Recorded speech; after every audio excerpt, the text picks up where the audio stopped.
Hello guys, welcome to our YouTube channel attitude academy.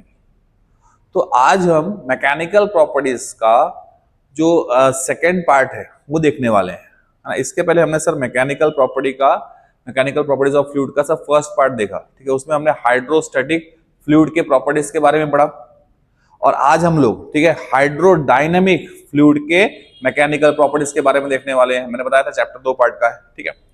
अब यहाँ पे सर हाइड्रोडायनेमिक मतलब क्या होता है ना। तो हाइड्रोडायनेमिक मतलब क्या होता है? The branch of physics which deals with the study of properties of fluid in motion is called hydrodynamic, ठीक है। तो ये वो ब्रांच है फिजिक्स की जिसमें हम लोग क्या करेंगे सर, मैकेनिकल प्रॉपर्टीज ही देखेंगे फ्लूइड की, पर वो फ्लूइड कैसा होगा सर? मोशन में होगा। फ्लोइंग को हम लोग बोलते हैं डायनेमिक। समझ में आ गया, ठीक है। अब सर फ्लोइंग में सर दो फ्लो हम देखेंगे। दो फ्लो ज्यादा इंपॉर्टेंट है, पेपर में आपको ये जनरली पूछते हैं। फ्लो और भी हैं, है ना, लेकिन पेपर वाइज, बोर्ड वाइज, ठीक है, आपकी ये दो फ्लो ज्यादा इंपॉर्टेंट है, ठीक है। कौन कौन से? एक है लैमिनार फ्लो, ठीक है। लैमिनार फ्लो को ही आप लोग क्या बोलते हो? Streamline flow. तो इस फ्लो में क्या होता है? इस फ्लो में जो लेयर होती है फ्लूइड की, है ना, जो लेयर होती है ये एक दूसरे के ऊपर बहुत स्मूथली फ्लो होता है ना। और इसका जो फ्लो होने का जो रेट है वो स्टडी होता है, बहुत कांस्टेंट रेट से ये फ्लूइड फ्लो होता है, बहुत स्मूथली फ्लो होता है। तो इसको हम लोग बोलते हैं स्ट्रीमलाइन फ्लो और लैमिनार फ्लो, ठीक है। तो it is the steady flow in which adjacent layer of fluid move smoothly over each other. A steady flow of river can be assume to be a laminar flow. समझ में आया, ठीक है। Next है, ठीक है। अब जिसमें सर दोनों जो लेयर है ये बहुत फास्ट फ्लो होगा, ठीक है, ये बहुत फास्ट फ्लो होगा, जिसमें स्पीड लेयर्स की या मॉलिक्यूल्स की बहुत ज्यादा फास्ट रहेगी, उसको हम बोलेंगे टर्बुलेंट फ्लो, है ना। जैसे नदी में अगर बाढ़ आ जाए, ठीक है, उसका फ्लो बहुत ज्यादा हो जाए तो उसको हम लोग क्या बोलेंगे? Turbulent flow. तो टर्बुलेंट फ्लो मतलब क्या होता है? जो स्ट्रीमलाइन फ्लो से थोड़ा सा ज्यादा होता है, ठीक है। तो यहाँ पे टर्बुलेंट फ्लो मतलब क्या? It is a flow at a very high, it is a flow at a very high rate, ठीक है, flow rate, so that there is a no steady flow and the flow pattern continuously changes is called turbulent flow. जिसमें flow pattern क्या होगा sir? Continuously change होगा, ठीक है। Molecule कैसे भी जा सकता है। लैमिनार फ्लो में क्या होता है? बहुत स्मूथ फ्लो होता है लैमिनार फ्लो, है ना, बहुत स्मूथ, एक दूसरे को लेयर जो होगा बहुत आराम से फ्लो होगा, स्टेडी रेट से फ्लो होगा, कांस्टेंट स्पीड से फ्लो होगा। पर टर्बुलेंट फ्लो में क्या होगा, ठीक है, ठीक है, इसका जो फ्लो होगा वो कैसा भी हो सकता है सर, इसका जो स्टडी रेट नहीं होगा, ठीक है, इसका फ्लो बहुत ज्यादा चेंजेस होंगे इसके फ्लो में, उसको हम बोलते हैं टर्बुलेंट फ्लो। एग्जांपल बताया मैंने, नदी में अगर बाढ़ आ जाए, ठीक है, तो उसका जो फ्लो होगा वो क्या होगा? टर्बुलेंट, ठीक है। अब सर हमको कैसे समझ में आएगा कि कौन सा फ्लो स्टडी है, कौन सा फ्लो टर्बुलेंट है, ठीक है। तो एक क्रिटिकल वेलोसिटी आएगी, स्ट्रीमलाइन फ्लो, है ना, ये एक स्पीड से फ्लो होगा, उसके बाद स्पीड बढ़ती जाएगी बढ़ती जाएगी बढ़ती जाएगी, इसकी जो वेलोसिटी की बढ़ती जाएगी, ठीक है। और एक क्रिटिकल वेलोसिटी के बाद, ठीक है, वो फ्लो इतना ज्यादा हो जाएगा कि वो कन्वर्ट हो जाएगा टर्बुलेंट में, है ना, उसको हम बोलेंगे क्रिटिकल वेलोसिटी, ठीक। क्रिटिकल वेलोसिटी मतलब क्या होता है? देखो, जो स्ट्रीमलाइन फ्लो के बाद आएगी, टर्बुलेंट के पहले रहेगी। स्ट्रीमलाइन फ्लो के बाद जो वेलोसिटी आ जाएगा, ठीक है, फ्लूइड में, है ना, उसको हम लोग क्या बोलेंगे? जो है क्रिटिकल वेलोसिटी, ठीक है। उस वेलोसिटी के बाद, है ना, वो जो फ्लो हो जाएगा वो टर्बुलेंट में कन्वर्ट हो जाएगा। तो यहां पे क्रिटिकल वेलोसिटी की डेफिनेशन दी हुई है। तो the flow of a fluid whether streamline और टर्बुलेंट, ठीक है, is differentiated on the basis of velocity of the flow. The velocity beyond which a streamline flow become turbulent is called critical velocity, ठीक है। वो velocity जिसके बाद streamline flow किस में कन्वर्ट हो जाएगा? टर्बुलेंट में, उस velocity को हम लोग क्या बोलेंगे? critical velocity। सिंपल सा, ठीक है, आप डेफिनेशन इतना ही लिख सकते हो, the velocity beyond which a streamline flow become turbulent is called critical velocity। Clear है? समझ में आ गया, ठीक है। नेक्स्ट, अब देखो यहाँ पे सर हमको कैसे पता चलेगा कि कैसे ये स्ट्रीमलाइन फ्लो है सर, कैसे ये टर्बुलेंट फ्लो है? तो ये सब हम निकालेंगे रेनॉल्ड्स नंबर से, ठीक है। अब रेनॉल्ड्स नंबर से कैसे निकाल सकते हैं? तो देखो यहाँ पे, ठीक है, अब हमारे पास सर जो फ्लो होगा उसकी वेलोसिटी होगी सर। यहाँ पे हम क्रिटिकल वेलोसिटी की वैल्यू पुट करेंगे, ठीक है। ये देखो, ये रेनॉल्ड्स नंबर का फॉर्मूला है। आर एन मतलब क्या है? आर एन मतलब रेनॉल्ड्स नंबर है, ठीक है। वीसी मतलब क्रिटिकल वेलोसिटी ऑफ फ्लूइड है, रो मतलब क्या होगा sir, density of fluid. D मतलब क्या होगा, डायमीटर ऑफ फ्लूइड, ठीक है। और एन मतलब क्या हो गया, एन जिसको हम ईटा भी बोलते हैं, ठीक है, कोएफिशिएंट ऑफ विस्कोसिटी, कई लोग इसको एन भी बोलते हैं, है ना, या ईटा भी आप बोल सकते हो। तो कोएफिशिएंट ऑफ विस्कोसिटी, फ्लूइड की क्या होता है सर, कोएफिशिएंट ऑफ विस्कोसिटी होती है, उनकी एटम के बीच में है ना विस्कस एक फोर्स होता है, ठीक है, तो उसमें कोएफिशिएंट ऑफ विस्कोसिटी आएगा, ठीक है। तो अब रेनॉल्ड्स नंबर, अब हमारे पास ये सभी वैल्यू होगी, ये सभी वैल्यू को आप इसमें पुट करोगे, ठीक है, तो आपको एक वैल्यू मिलेगी, एक नंबर मिलेगा, ठीक है। वो नंबर, है ना, वो नंबर अगर 1000 से कम होता है, 1000 से अगर कम होता है, तब तो फ्लो क्या है, स्ट्रीमलाइन। अगर वो 1000 से ज्यादा है और 2000 से कम है, तो वो फ्लो स्ट्रीमलाइन से टर्बुलेंट में कन्वर्ट होने वाला है। फिर से समझो इसको, है ना, कि सर अगर इसमें सर हमने सभी वैल्यूज को पुट कर दिया, किसकी किसकी वैल्यू पुट किया सर आपने, वीसी, वीसी मतलब क्या हो गया, क्रिटिकल वेलोसिटी। रो मतलब क्या होगा sir, density of fluid. D मतलब क्या होगा, डायमीटर ऑफ ट्यूब जिसमें से वो फ्लो हो रहा है। डी मतलब क्या है सर, डायमीटर ऑफ ट्यूब, ठीक है। गलती से यहाँ पे डायमीटर ऑफ फ्लूइड लिख गया है, ठीक है, यहाँ पे क्या होना चाहिए, डायमीटर ऑफ ट्यूब होना चाहिए, ठीक है, फ्लूइड नहीं रहेगा, यहाँ पे डायमीटर ऑफ क्या रहेगा सर, ट्यूब, है ना, जिसमें से वो फ्लो होगा, जिसमें से फ्लूइड फ्लो होगा, है ना, तो यहाँ पर रहेगा डायमीटर ऑफ ट्यूब। तो सर डायमीटर ऑफ ट्यूब है सर, डेंसिटी है, ठीक है, उसके बाद हमारे पास कोएफिशिएंट ऑफ विस्कोसिटी है, क्रिटिकल वेलोसिटी है, ये सभी की वैल्यू पुट करेंगे। अगर इन सब का कैलकुलेशन, ठीक है, मतलब आर एन की वैल्यू अगर, ठीक है, 1000 से अगर कम आती है, देखो पहली कंडीशन, अगर आर एन की वैल्यू 1000 से क्या रहेगी सर, कम, तब तो ये फ्लो क्या रहेगा सर, टर्बुलेंट, ठीक है।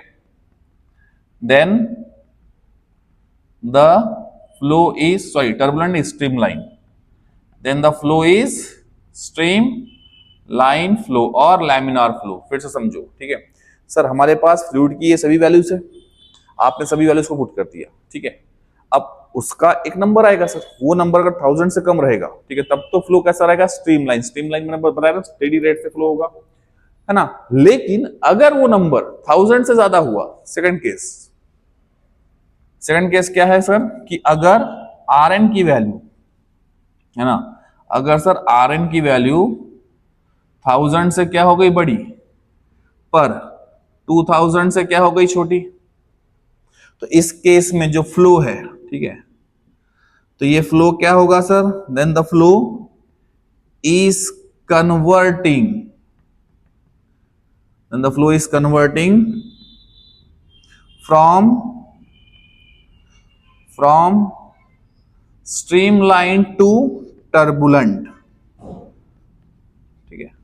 तब तो फ्लो कैसे कन्वर्ट हो रहा है सर, स्ट्रीमलाइन से टर्बुलेंट में कन्वर्ट होने वाला है। और तीसरा केस, अगर अब ये नंबर, तीसरा, ठीक है, अब ये नंबर सर अगर आर एन की वैल्यू 2000 से भी ज्यादा हो गया, ठीक है, तो देन है ना, then the flow is turbulent. तो क्या हो जाएगा सर, फ्लो कैसा हो जाएगा, turbulent, then the flow is turbulent, ठीक है। तो सर ये फ्लो कैसा हो जाएगा, टर्बुलेंट। समझ में आया, ठीक है। तो हम कैसे पहचानेंगे सर, रेनॉल्ड्स नंबर से। कोई भी सर फ्लो, लिक्विड का फ्लो सर अगर स्ट्रीमलाइन होगा कि टर्बुलेंट होगा, है ना, कोई भी फ्लूइड का फ्लो अगर सर स्ट्रीमलाइन है कि टर्बुलेंट है, तो ये हम कैसे पहचानेंगे सर, रेनॉल्ड नंबर से। रेनॉल्ड्स नंबर में हमारे पास ये सभी वैल्यू होनी चाहिए, ठीक है, critical velocity, density of fluid, diameter of the tube जिससे वो फ्लो होगा, ठीक है, और ईटा एन, है ना, कोएफिशिएंट ऑफ विस्कोसिटी, ये अगर हमारे पास है हम वैल्यू पुट करेंगे।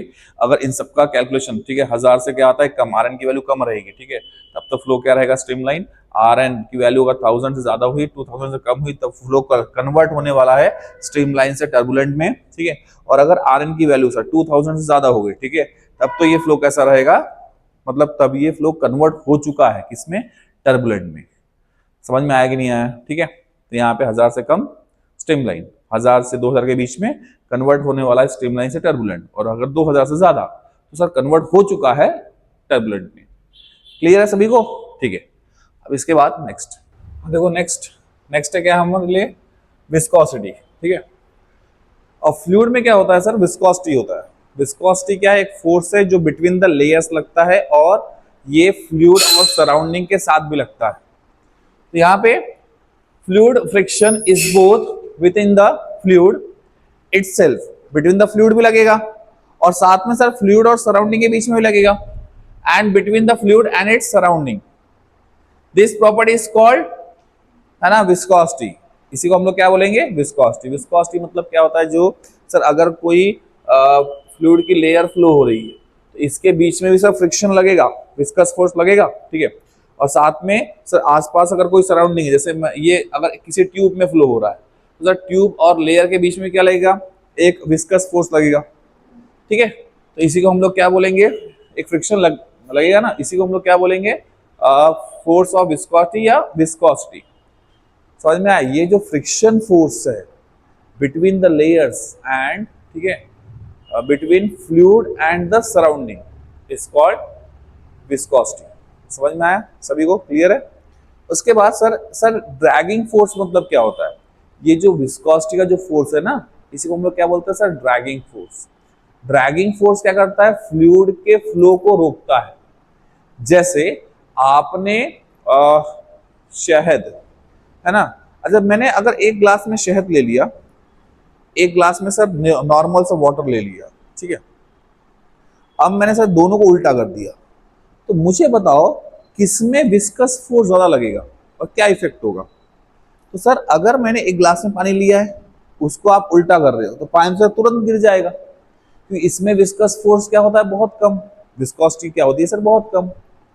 लेकिन अगर मैंने वही शहद को उल्टा किया तो अगर आपको पता है, ठीक है, कि ये सब धीरे धीरे गिरेगा, क्योंकि इसमें विस्कस फोर्स क्या है? ज्यादा, जो कि इसके फ्लो को रोकेगा, क्योंकि इसके लेयर्स के बीच में फ्रिक्शन शुरू है।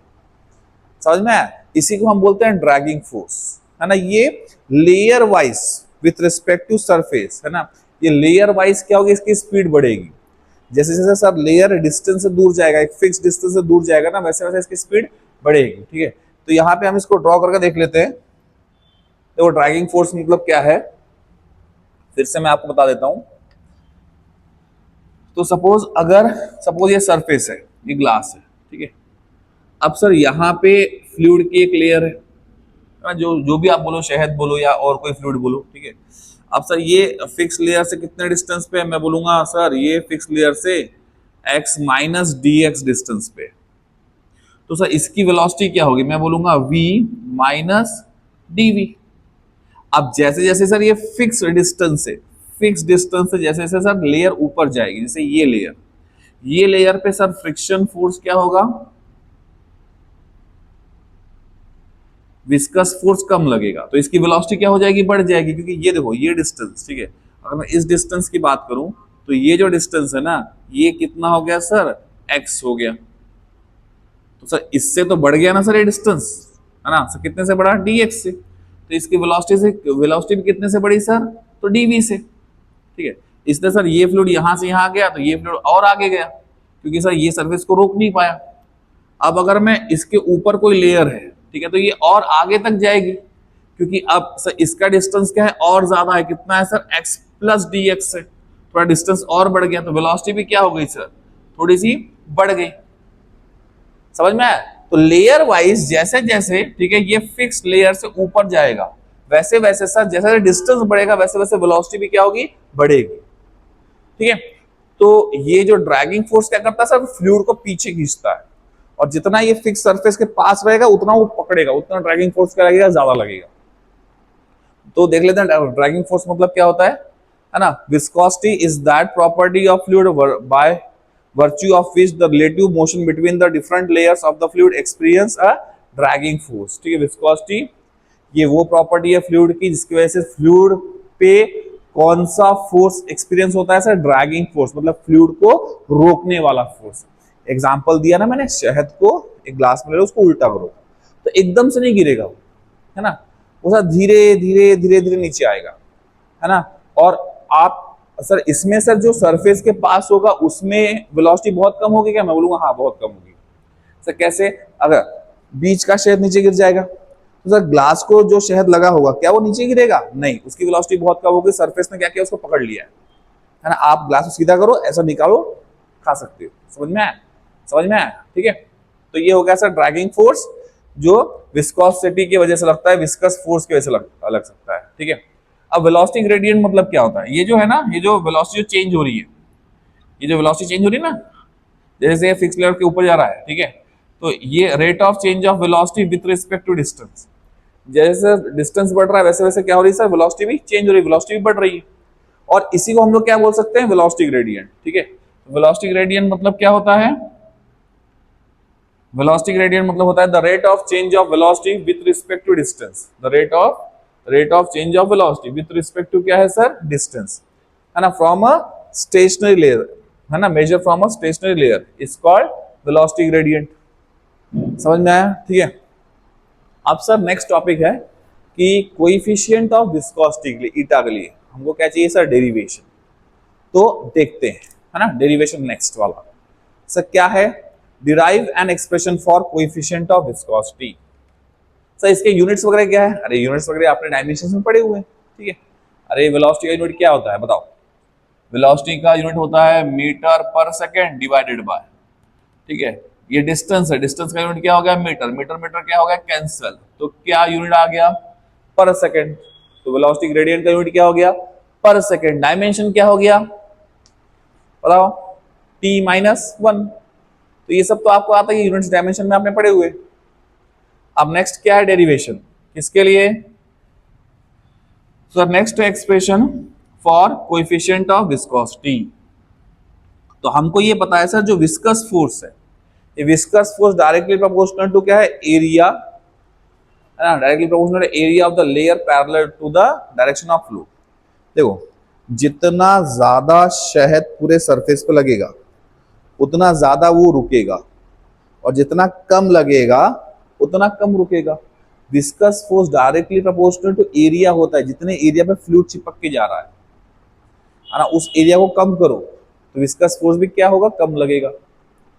समझ में आया? ठीक है। तो विस्कस फोर्स हम डायरेक्टली प्रोपोर्शनल टू क्या बोलते हैं सर? एरिया। यहाँ पे सर विस्कस फोर्स, ठीक है, viscous force directly proportional to क्या है? मैं बोलूंगा एरिया। उसके बाद sir viscous force directly proportional to क्या है? Velocity gradient. ये दोनों क्या होगा sir? Viscous force directly proportional होगा। अब दोनों को मिला लेते हैं। Sir viscous force directly proportional to area, ठीक है, और डायरेक्टली प्रोपोर्शनल टू क्या है? Velocity gradient. समझ में आया? ठीक है। अब प्रोपोर्शनलिटी हटा देंगे तो साइन किसका आ जाएगा?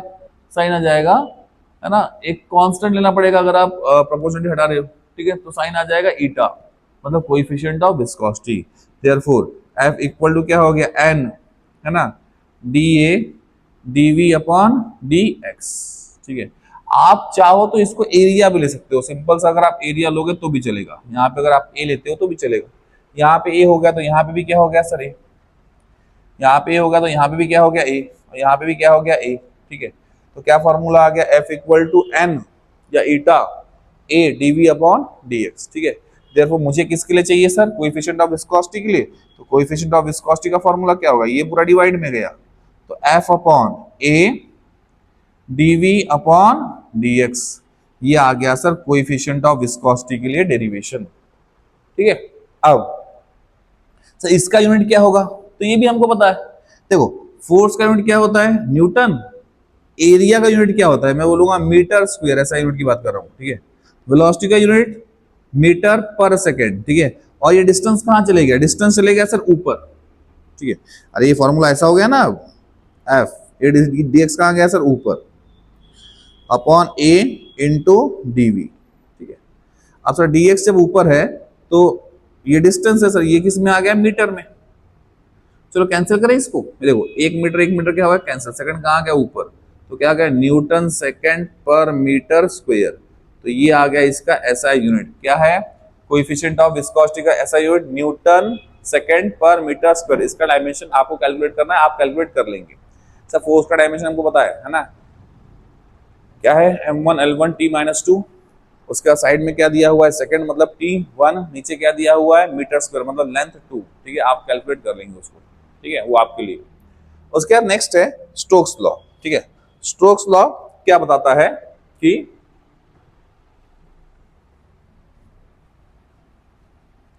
नेक्स्ट देखेंगे sir Stokes law.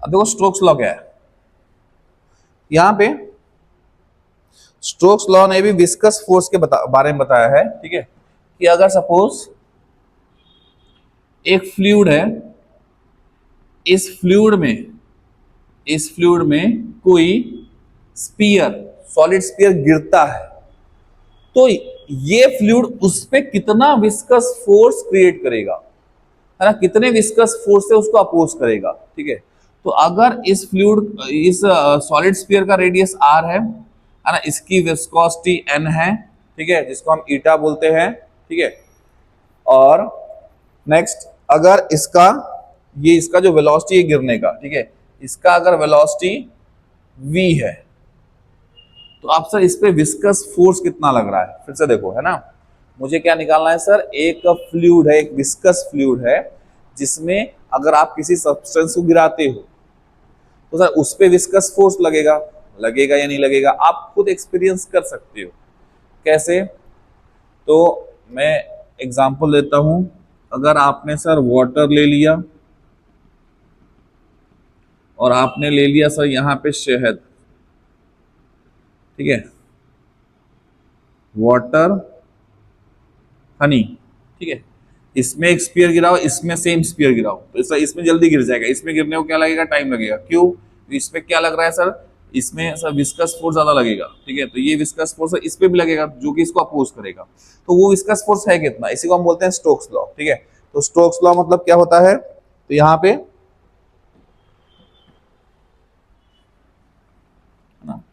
Stokes law, तो sir Stokes law states that viscous force acting on a solid sphere, ठीक है, सर विस्कस फोर्स किस पे लग रहा है सर, सॉलिड स्पीयर पे, ठीक है, जो कि उस फ्लूइड में गिर रहा है।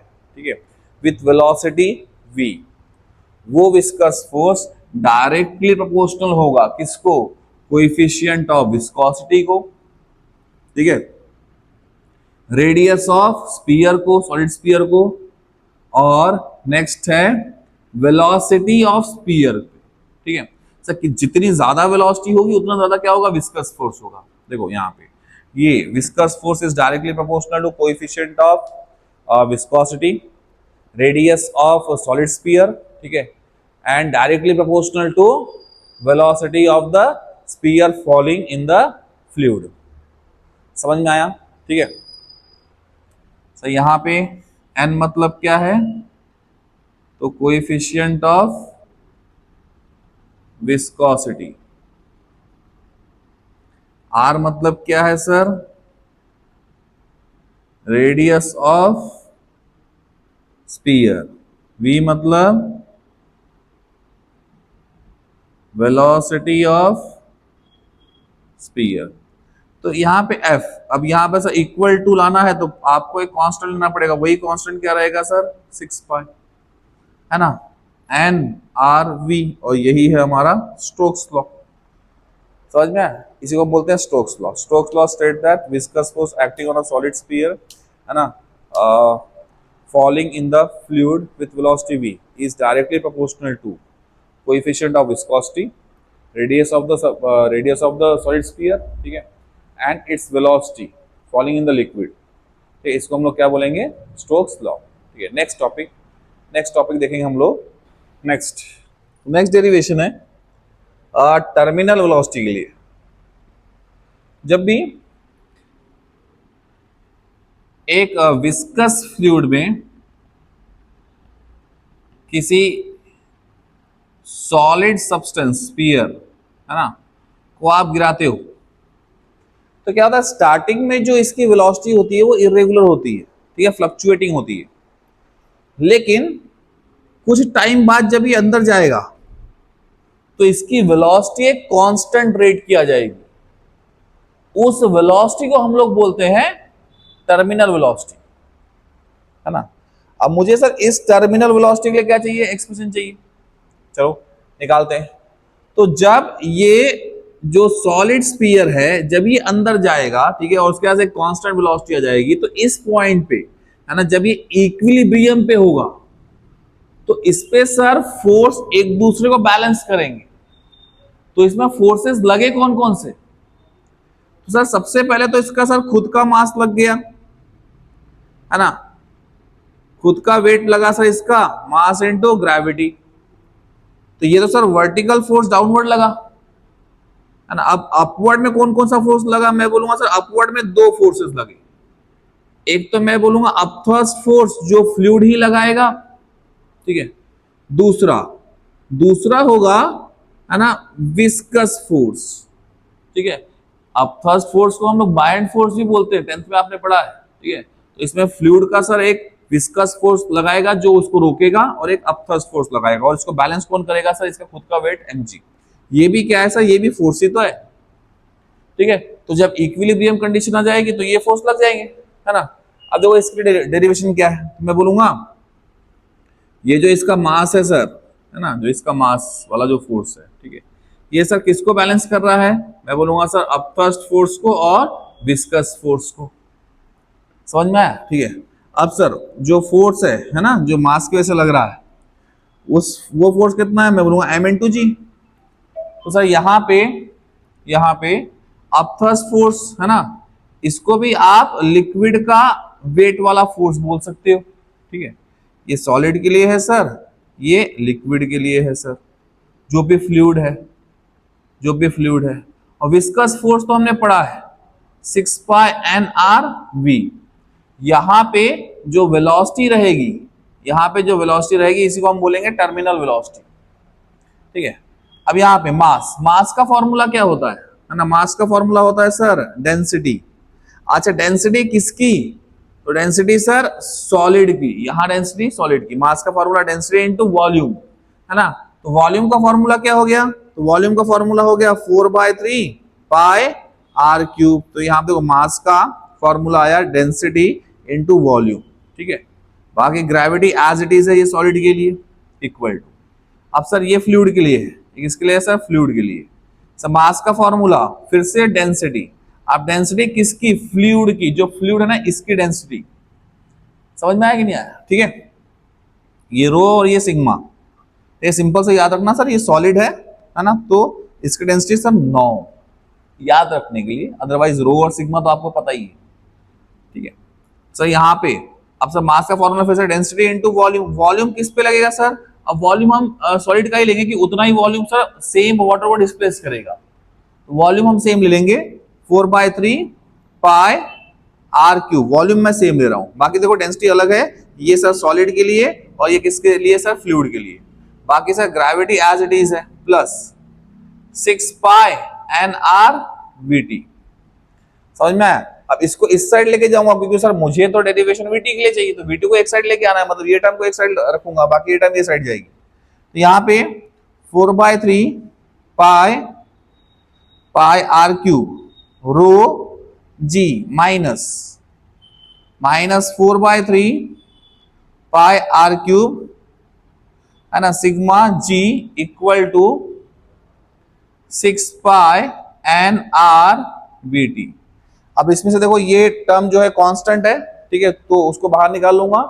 देयरफॉर यहां पे क्या बचा सर? यहां बचा 6 pi n r v t equal to, ठीक है। अब यहां पे सर क्या कॉमन आ गया? 4/3 pi r cube into g क्या आ गया कॉमन यहां पे, है ना, rho minus sigma, density of solid, density of fluid, ठीक है। अब ये जाएगा सर डिवाइड में, जो कैंसिल होता है कैंसिल कर लेते हैं, पाई पाई कैंसिल, एक आर कैंसिल, बाकी क्या है डिवाइड में, ठीक है। अच्छा इसको भी कैंसिल करते हैं, वनजा, सॉरी वनजा नहीं होगा, ये तो नीचे है ना, ये नहीं होगा ये सर, 2 2 जा 2 3 जा।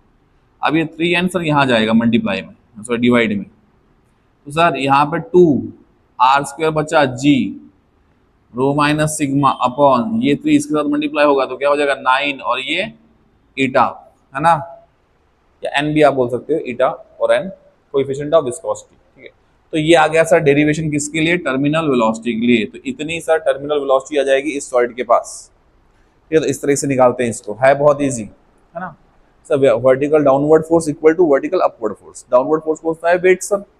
अपवर्ड फोर्स कौन सा है सर, अपथ्रस्ट और, है ना, विस्कोसिटी का, विस्कस फोर्स फ्लूइड का, दोनों को लगा दिया सर। यहाँ पे ये किसके लिए है, फ्लूइड के लिए, ये किसके लिए है, सॉलिड के लिए, है ना। मास इनटू ग्रेविटी, मास मतलब, है ना, वॉल्यूम इनटू डेंसिटी। यहाँ पे gravity as it is, volume into density, यहाँ पे ग्रेविटी एज इट इज। इसका फॉर्मूला हमको पता है, वीटी की वैल्यू। बाकी ये इस साइड ले लिया सर, जो कॉमन आ गया कॉमन आ गया, ठीक है, कैंसिल कर दिया। और ये आ गया डेरिवेशन। डेरिवेशन में इतना याद रखना, ठीक है, कि ये डेंसिटी सॉलिड की पहले आ जाएगी, ठीक है। और सर ये फ्लूइड की होगी, अब ये सॉलिड रहे या और कोई मीडियम रहे, पर सर ये फ्लूइड ही रहेगा, समझ में आया, लिक्विड ही रहेगा एक तरीके से, ठीक है। तो या तो आप ऐसा याद रख सकते हो, मैं जैसे याद रखता हूँ, ठीक है, मैं 9 - 6 याद रखता हूँ। क्या याद रखता हूँ, 9 - 6, ठीक है। लग रहा है ना, ये 9 ये 6, समझ में आया। लेकिन दोनों डेंसिटी अलग अलग मीडियम की है। तो ये आ गया। इसके बाद नेक्स्ट डेरिवेशन है इक्वेशन ऑफ कंटिन्यूटी, ठीक है, तो वो भी देख लेते हैं। अब देखो इक्वेशन ऑफ कंटिन्यूटी मतलब क्या है।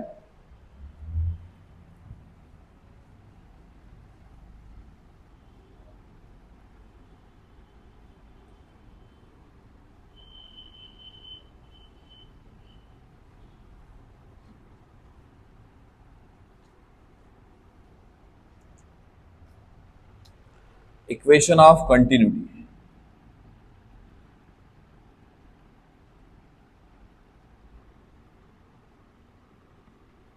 इक्वेशन ऑफ कंटिन्यूटी, ठीक है।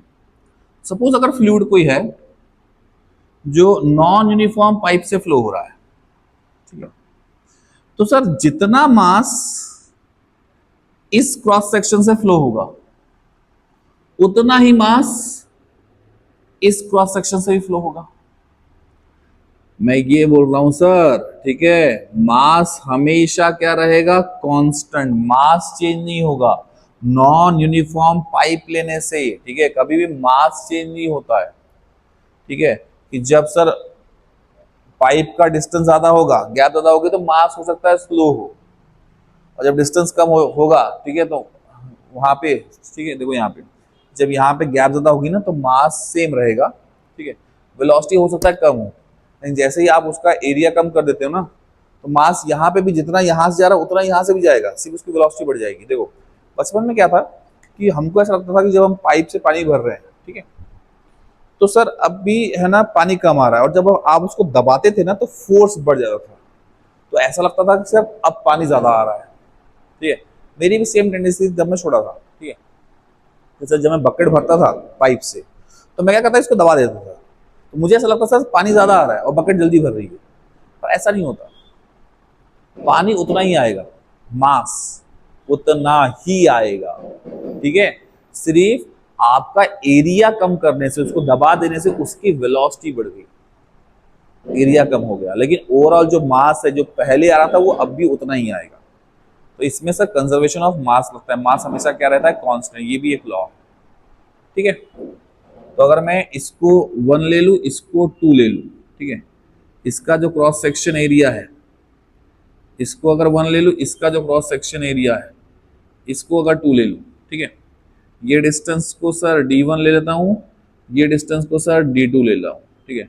डिस्टेंस का फॉर्मूला क्या होता है, डिस्टेंस का फॉर्मूला होता है स्पीड इनटू टाइम। जितने टाइम में यहाँ फ्लो होगा उतने टाइम में, टाइम सेम रहेगा, उतने टाइम में सर स्पीड इनटू टाइम यहाँ फ्लो होगा, ठीक है।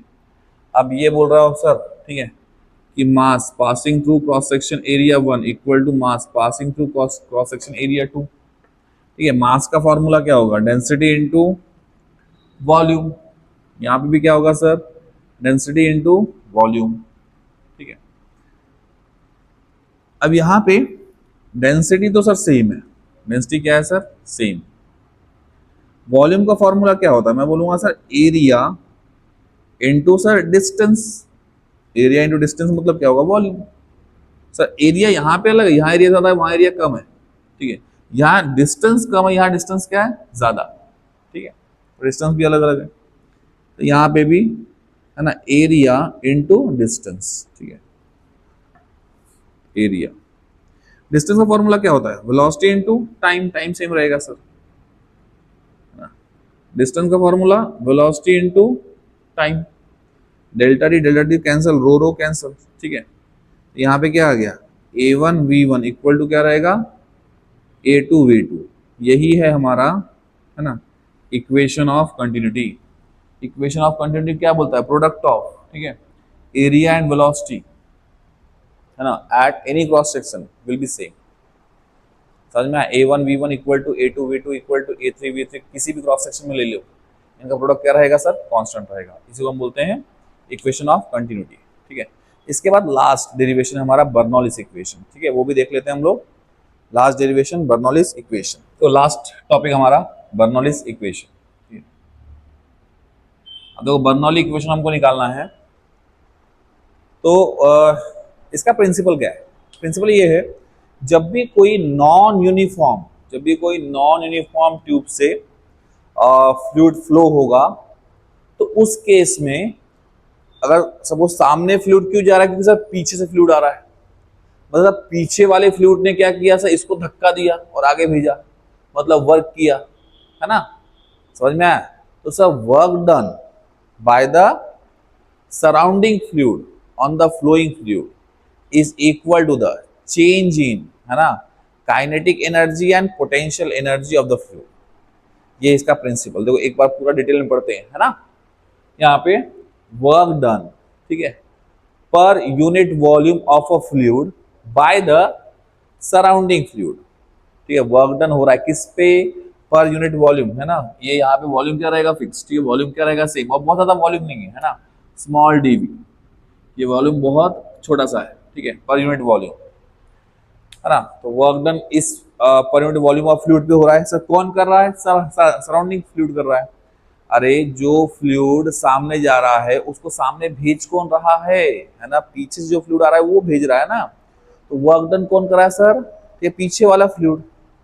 तो ये जो वर्क डन हो रहा है, ठीक है, ये कितना होगा सर? जितनी एनर्जी सर फ्लूइड की चेंज होगी, जितनी सर टोटल एनर्जी फ्लूइड की चेंज होगी, उतना ही क्या होगा?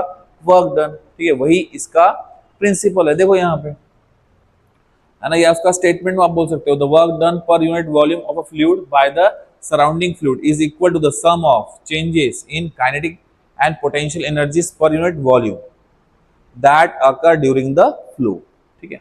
अब यहाँ पे मैंने बताया वॉल्यूम क्या होगा? सेम, ठीक है, मतलब यहाँ पे A1 D1 equal to A2 D2 होगा। वॉल्यूम क्या होगा? सेम। समझ में आया कि नहीं आया? क्लियर है, ठीक है। अब इसका स्टेटमेंट का मतलब क्या है, पहले ये देख लेते हैं, है ना, कि स्टेटमेंट का मतलब क्या है। स्टेटमेंट का मतलब ये है कि जितना हम वो सर वर्क करेंगे, ये वर्क मतलब क्या होगा sir? Total change in energy. क्या होगा? Total change in energy. यही है ना sir, work done per unit volume, ठीक है, equal to change in total energy, kinetic energy and potential energy, ठीक है। तो यहाँ पे work done, change in total energy मतलब क्या? Change in kinetic energy plus change in potential energy, ठीक है। और वर्क डन मतलब क्या? ठीक है, पहले जो वर्क होगा, ठीक है, माइनस बाद में जितना वर्क होगा, ठीक है, W1 माइनस W2। अच्छा, वर्क का फॉर्मूला क्या होता है? ठीक है, वर्क का फॉर्मूला होता है यहाँ पे फोर्स इनटू डिस्प्लेसमेंट। यहाँ पे भी क्या होगा सर? Force into displacement. अच्छा, एनर्जी का फॉर्मूला क्या होता है? चेंज इन एनर्जी का फॉर्मूला क्या है सर? ठीक है, तो मैं बोलूंगा final kinetic energy minus initial kinetic energy. यहाँ पे भी क्या होगा सर?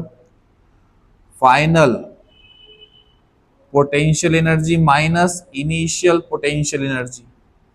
समझ में आया? ठीक है। अब यहाँ पे फोर्स इनटू डिस्प्लेसमेंट, ठीक है। अच्छा, फोर्स का फॉर्मूला क्या होता है? Pressure into area, P1 A1। यहाँ पे क्या आ गया? D1 माइनस P2 A2, है ना, प्रेशर इनटू एरिया D2। यहाँ पे सर काइनेटिक एनर्जी का फॉर्मूला फाइनल वाला हाफ हाफ हाफ m, मास क्या होगा? सेम, ठीक है, m V2 स्क्वेयर माइनस यहाँ पे हाफ m V1 स्क्वेयर।